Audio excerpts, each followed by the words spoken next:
Sahabat RPK, pagi ini kita membahas fenomena sosial RPK 96.3 FM bersama Persatuan Wartawan Nasrani membahas Pemprov DKI Jakarta lebih memilih lepas anggaran 100 miliar buat bongkar tiang monorail daripada subsidi pangan. Ya, tadi udah ada diskusi kita bahas singkat. Nah, Bang Joni menanyakan nih, silakan dijawab, Bang Agus nih. Ya, yang jelas ya, ini kan pertanyaan ini harus disampaikan langsung ke beliau. Iya. Karena terus terang kami dari fraksi PSI, ya, saya khususnya sejak beliau dilantik, terus kemudian ada persoalan banjir yang katanya sudah ditangani gitu ya. Padahal salah satunya daerah Jakarta Selatan, itu Kali Ciliwung, itu banyak yang menjerit gitu pada saat itu banjir besar. Dan sekarang juga lebih kelihatan dampak karena lambannya ya beliau menangani masalah banjir ini. Nah kemudian saya mungkin menyinggung sedikit yang terkait dengan kasus Burung Barito, pedagang pasar Burung Barito. Ya, itu yang kedua. Yang kedua saya memprotes ya terkait dengan beliau punya kebijakan menyatukan 3 taman. Nah tapi ternyata itu ya saya tidak mempersoalkan masalah ini ya, masalah dukungan dari teman-teman DPRD, tapi ya beliau bisa berjalan mulus gitu loh.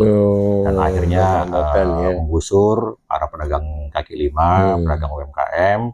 Dan sekarang katanya minggu depan itu akan diresmikan, ya. Tapi sampai saat ini kita tetap melakukan protes. Nah ini yang ketiga. Yang ketiga, ya kita juga sudah baik melalui teman-teman media maupun juga kajian singkat kita bahwa kita bukan tidak setuju yang namanya kebijakan untuk memotong atau membongkar ya monorail itu, cuman pertimbangannya ya karena apa? Karena sebelumnya ada kebijakan memotong anggaran 300 miliar untuk subsidi pangan.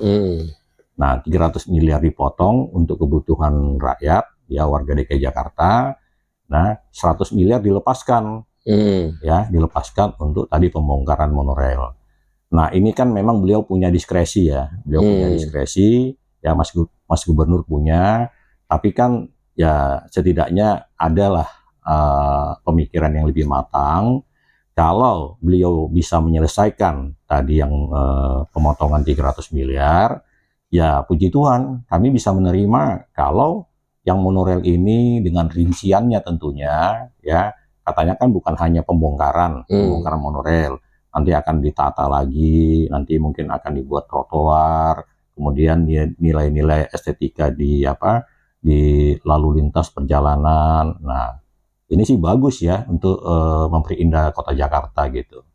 Nah makanya kembali lagi ya, kalau tadi teman kita, sahabat kita menyampaikan kok gampang sekali si gubernur mengeluarkan anggaran seperti itu gitu. Ya tapi kenyataannya begitu gitu. Lolos ya gitu. Lolos, tapi kembali lagi ini kan nanti jadi catatan-catatan kita. Saya juga pernah menyampaikan bila perlu nanti kita bisa menyampaikan bahwa kita ada hak juga untuk menilai ya, kita bisa interpelasi bahwa kebijakan beliau sebelumnya itu menyengsarakan warga DKI Jakarta. Nah ini kan persoalannya kembali masalah dukungan ya, mendukung kebijakan Mas Gubernur.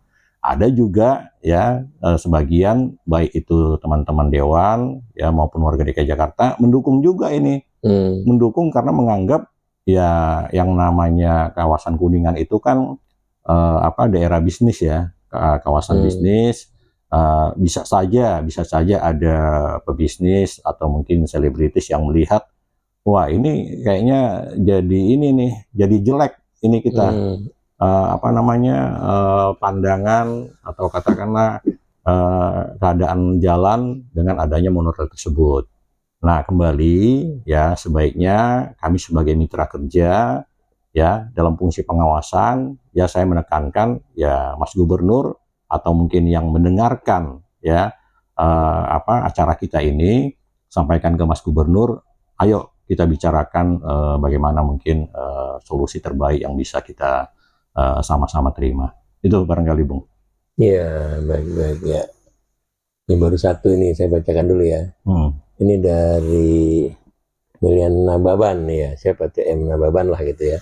Dia katakan semangat Pak Agus Samunangan untuk mengawasi APBD ya, APBD agar dipergunakan dengan baik, keberpihakan kepada warga yang paling membutuhkan, bukan sekedar menyetujui kebijakan untuk mempertimbangkan dampak sosialnya. Ya, Bang ini Joning. Jadi konfirmasi ya tadi anggaran buat pembuatan buat bongkar ini atau baik ini memang direncanakan dari tahun lalu atau enggak anggaran atau relokasi? Enggak ada. 2025 enggak ada Jadi sepengetahuan saya enggak ada. Tarik aja. Kalau begitu berarti ada unsur urgensinya kan? Kalau sesuatu yang bukan berdasarkan perencanaan tahun sebelumnya, menurut pandangan saya nih, itu kan berarti ada unsur urgensinya. Kenapa? Ya itu kan dia lakukan relokasi anggaran dari anggaran yang lain. Gitu kan. Sementara ya kita tahu anggaran-anggaran lain yang apakah ini menjadi skala prioritas utama? Iya, daripada subsidi pangan ya. Melihat pelaksanaannya ini masuk kategori urgensi. Nah, urgensi kita akan lihat dari segi prioritas. Nah, luar biasa berarti di awal tahun ini ternyata ini masuk kategori prioritas gitu. Iya. Kalau disimpulkan begitu. Kalau bukan disimpulkan, kalau lihat dari sudut pandangnya seperti itu, gimana nih pandangan dari DPRD ya? Ya. Sementara kata pemerintah kan makan gratis tuh yang utama ya, wah malah dihilangin ini.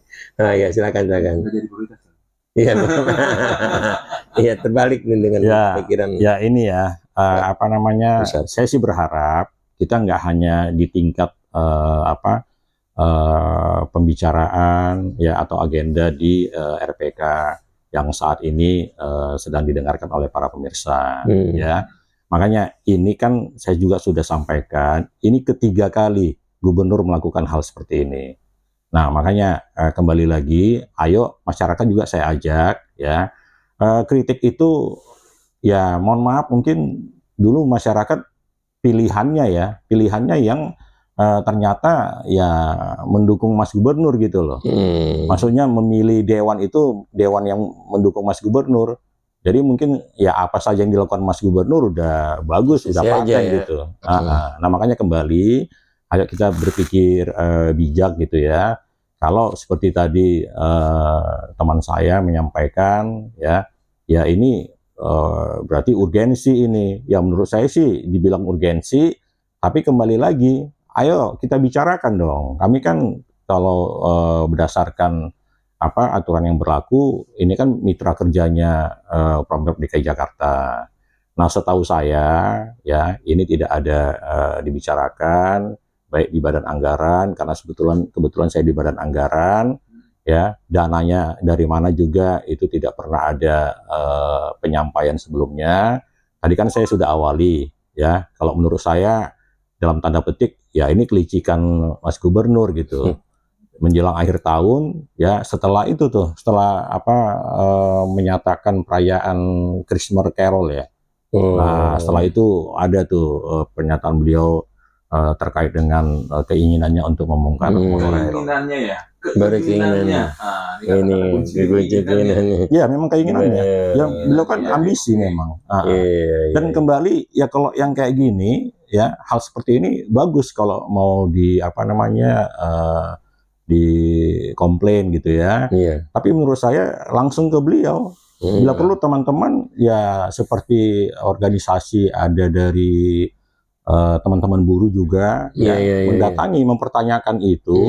Padahal UMR yang cocok bagi mereka di Jakarta itu nggak disetujui. Artinya UMR itu sedikit menurut mereka. Nah, UMR itu nggak dijadikan prioritas, tapi monorail ini dijadikan urgensi atau prioritas. Nah, ini kan yang sebenarnya yang menjawab itu beliau gitu kan.